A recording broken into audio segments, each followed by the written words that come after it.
vous n'êtes pas seul. Mais peut-être êtes-vous ignoré. Depuis des milliards d'années, l'univers hurle dans toutes les directions. Pulsars qui crépitent, galaxies qui rugissent, trous noirs qui dévorent la lumière elle-même. Un bruit de fond constant, chaotique, sans signification.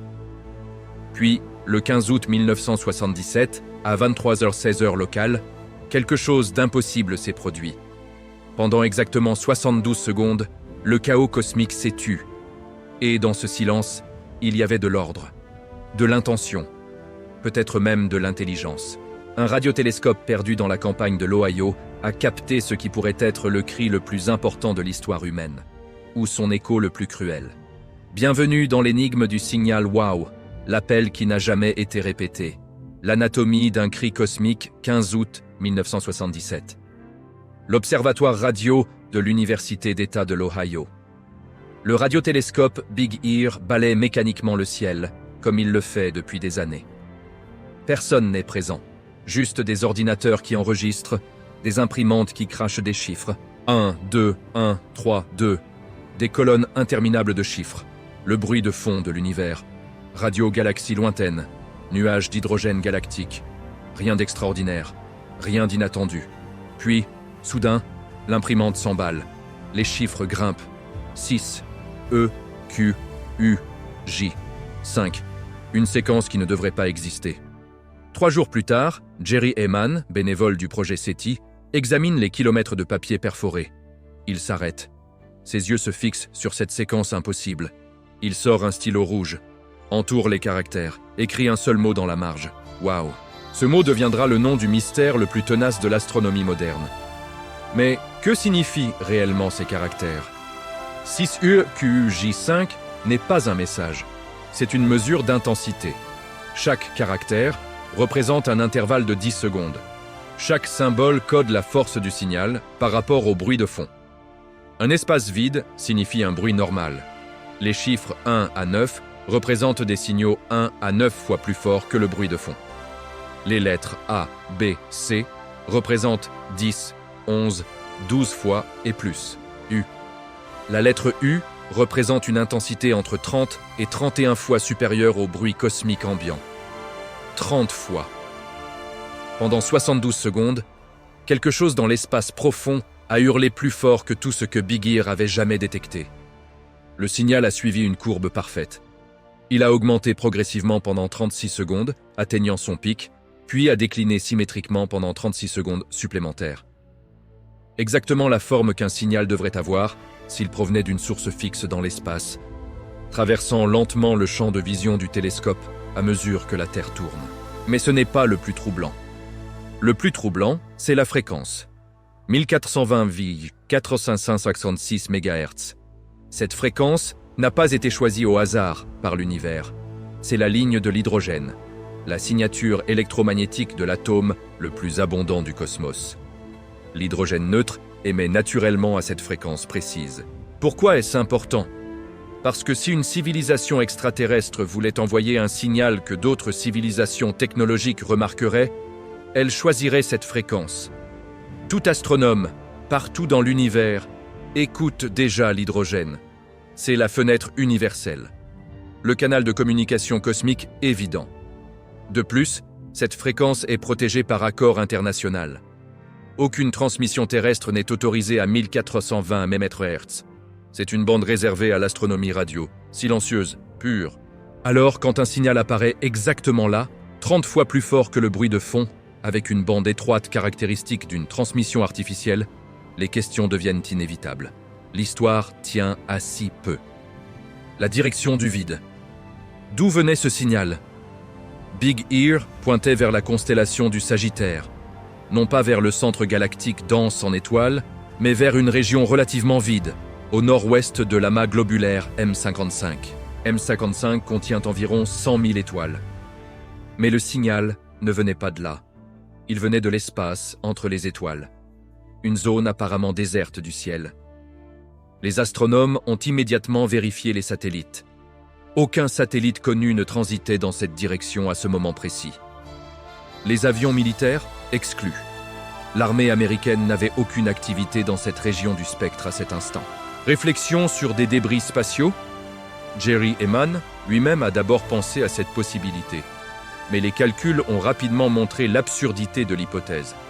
Pour produire un signal d'une telle intensité par réflexion, il faudrait un réflecteur d'une précision et d'une taille impossible, parfaitement orienté pendant exactement 72 secondes. Les comètes?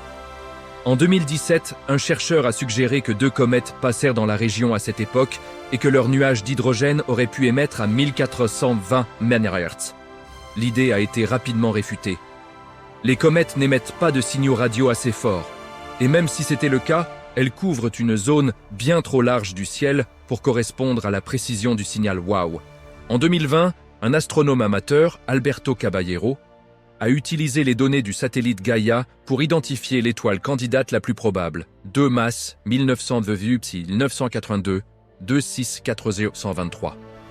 Une étoile de type solaire, même température, même rayon, même luminosité que notre Soleil.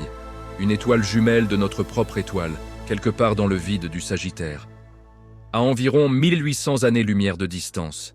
Si quelque chose orbitait autour d'elle, si une civilisation y existait, leur signal aurait mis 1800 ans à nous atteindre. Cela signifie que si c'était bien un message, il a été envoyé au IIe siècle de notre ère, quand Rome dominait l'Europe. Quand les humains ne savaient même pas que les ondes radio existaient. Le signal nous cherchait alors que nous étions encore aveugles et sourds au cosmos. Mais quelque chose ne colle pas. Big Ear avait 2 cornes d'alimentation. 2 récepteurs identiques, pointant vers la même région du ciel, mais décalés dans le temps de quelques minutes à cause de la rotation terrestre. Si un signal provenait réellement de l'espace, il aurait dû être capté par les 2 cornes. 3 minutes d'intervalle, mais les 2 auraient dû l'enregistrer. Seule une corne a détecté le signal. L'autre, rien. Silence total. Cela pourrait signifier que la source a cessé d'émettre exactement entre les 2 fenêtres d'observation. Ou que quelque chose d'autre, quelque chose de plus étrange, s'est produit. Le grand silence. Après le 15 août 1977, Big Ear a continué de surveiller la même région du ciel. Des dizaines de fois, des centaines d'heures d'observation. Rien. Le signal n'est jamais revenu. D'autres télescopes ont pris le relais. En 1987 et 1989, Robert Gray a utilisé le Meta Array à l'observatoire d'Oak Ridge. Résultat nul. En 1995, il a tenté avec le Very Large Array, bien plus sensible que Big Ear. Toujours rien. En 1995, la SETI League a pointé un télescope de 12 mètres à l'Observatoire radio national de Greenbank vers les coordonnées exactes. Silence. En 2012, le radiotélescope d'Arecibo a observé la région. Rien. 72 secondes de cris cosmiques. Puis, plus jamais. C'est ici que le paradoxe de Fermi devient écrasant. Enrico Fermi, physicien italien, a posé la question la plus simple et la plus dévastatrice de l'astrobiologie. Si l'univers grouille de civilisations, où sont-elles toutes? Notre galaxie contient entre 200 et 400 milliards d'étoiles. Des milliards de planètes potentiellement habitables. Même si la vie intelligente est extrêmement rare, statistiquement, il devrait y avoir des milliers de civilisations technologiques rien que dans la Voie lactée. Alors pourquoi le silence? Pourquoi, à part ces 72 secondes énigmatiques, l'univers reste-t-il muet? Plusieurs hypothèses tentent de résoudre ce paradoxe. La première, nous sommes seuls. La vie intelligente est si rare, si improbable, que nous sommes les premiers, les seuls.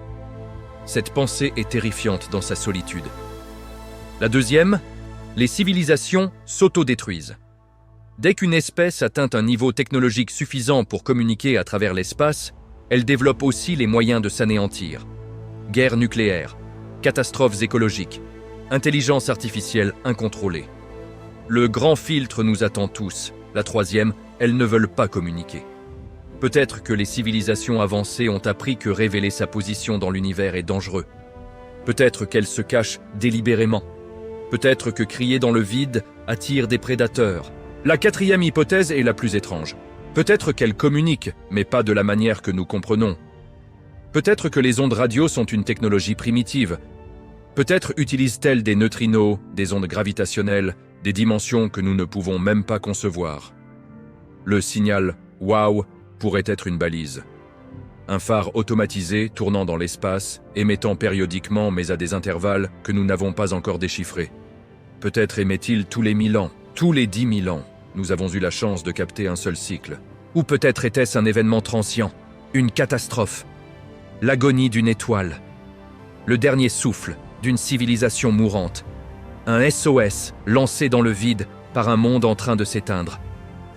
Si c'est le cas, nous avons entendu un fantôme. L'écho d'un cri lancé il y a 1800 ans, quand cette civilisation, si elle existait, était peut-être encore vivante. Maintenant, plus rien. Juste le silence. L'histoire tient à si peu. Le poids du silence. Il y a quelque chose de profondément troublant dans le fait de recevoir un message que l'on ne peut ni comprendre ni répondre. Le signal « WOW » n'était pas modulé, pas de morse, pas de code binaire, juste une porteuse pure, une onde continue.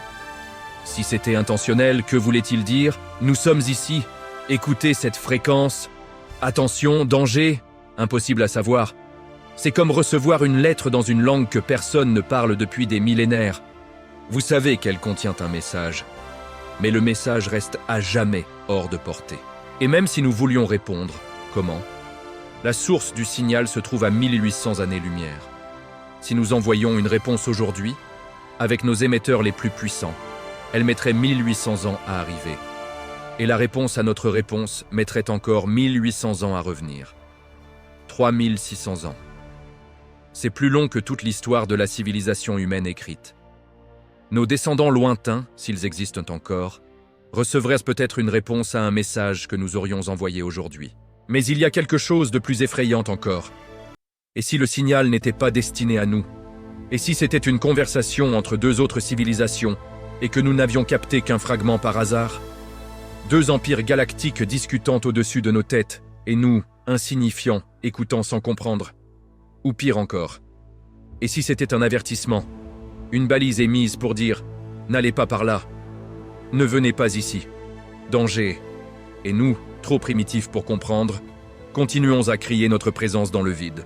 Le signal « WOW » nous rappelle quelque chose de fondamental. L'univers est vaste, au-delà de toute compréhension. Et dans cette immensité, nous sommes peut-être seuls, ou peut-être pas. Les deux options sont également terrifiantes. Si nous sommes seuls, l'univers est un désert froid et sans vie. Des milliards de galaxies, des trillions d'étoiles, et rien. Juste nous. Cette responsabilité écrasante de représenter la seule étincelle de conscience dans un cosmos mort. Si nous ne sommes pas seuls, alors il existe des intelligences là-bas. Peut-être plus anciennes que notre espèce. Peut-être plus puissantes. Peut-être bienveillantes. Peut-être hostiles. Nous ne savons pas. Et cette ignorance est terrifiante. Le philosophe Pascal disait que le silence éternel de ces espaces infinis l'effrayait. Le signal « WOW » est le contraire. Ce n'est pas le silence qui effraie. C'est le cri unique, puis le retour au silence, comme entendre une voix dans une maison vide, puis plus rien.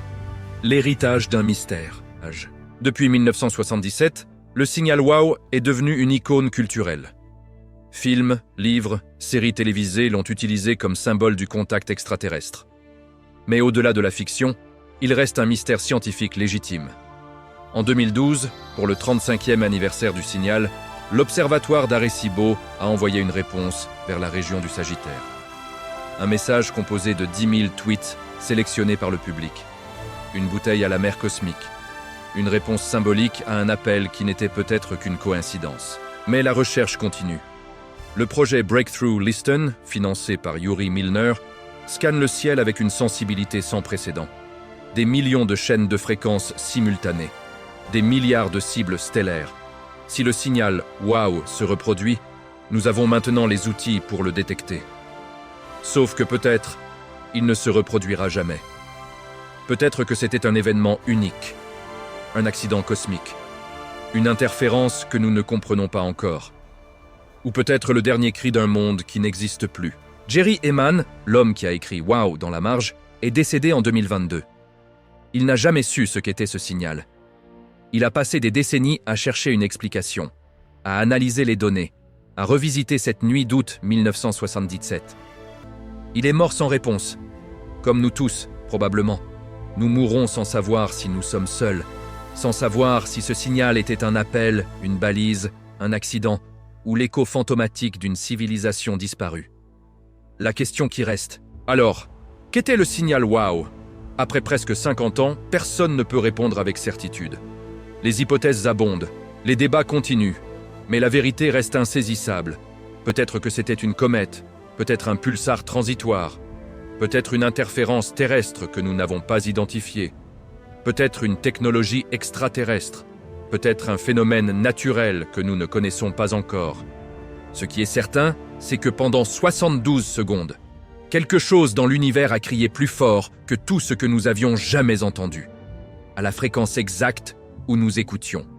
Puis c'est tu pour toujours. Ici, nous ne racontons pas seulement l'histoire. Nous explorons ce qui résiste aux certitudes. Et si la réalité n'était que la partie visible? Le signal WOW nous laisse avec une question philosophique fondamentale. Que signifie être seul dans l'univers? Que signifie ne pas l'être? Et laquelle de ces deux vérités préférerions-nous? Peut-être que le silence de l'univers n'est pas un vide. Peut-être que c'est une question. Peut-être que chaque civilisation, à un moment de son évolution, se retrouve face à ce même silence et doit choisir. Crier dans le vide ou écouter en silence. Nous avons choisi de crier. Nous envoyons des ondes radio depuis un siècle. Nous avons lancé des sondes avec des messages gravés en or. Nous proclamons notre existence à quiconque voudra bien écouter. Mais peut-être que le silence est la réponse. Peut-être que les civilisations qui survivent sont celles qui apprennent à se taire.